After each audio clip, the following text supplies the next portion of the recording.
The first trailer for Blade Runner 2049 has dropped. And to give you background, I have seen Blade Runner. It has been over 10 years, and I remember it about as well as you would expect from that description I just gave you. So with that said, I'm going in kind of with a clean slate on this one. No love, no hate.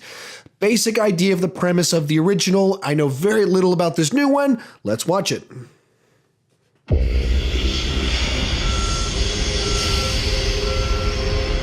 Replicants are like any other machine. They're either a benefit or a hazard. If they're a benefit, it's not my problem.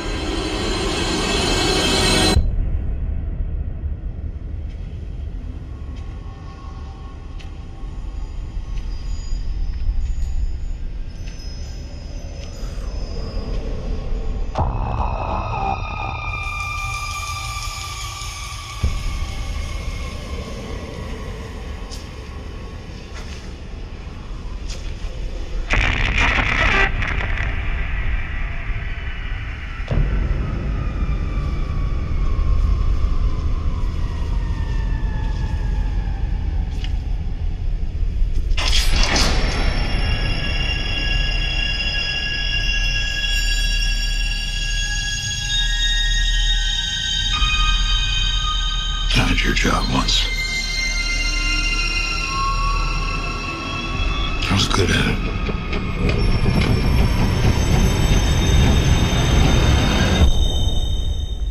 Things were simpler then.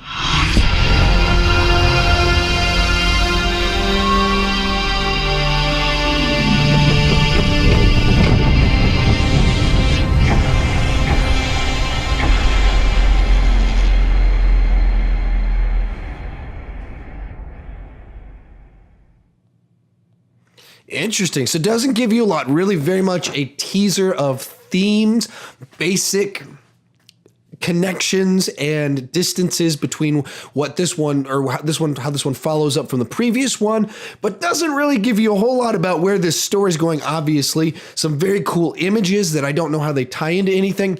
As someone that has only marginal knowledge, understanding, appreciation of the original Blade Runner, I watched this and I went, oh, that looks like a interesting sci-fi movie. I'm interested in that. I did not love it. I did not hate it. It was just kind of like, all right, very interesting. And with the knowledge that it's following up the original one, and it seems like there's some ways that they're tying that together. Having Harrison Ford come back with going up against Ryan Gosling or with Ryan Gosling, we don't quite know how that works together. Seems pretty interesting. I don't really have too much to say about it because the trailer didn't give us anything other than basic premise ideas and beautiful images. And I don't know there's not much to do with that, especially with kind of a coming back 35 years later.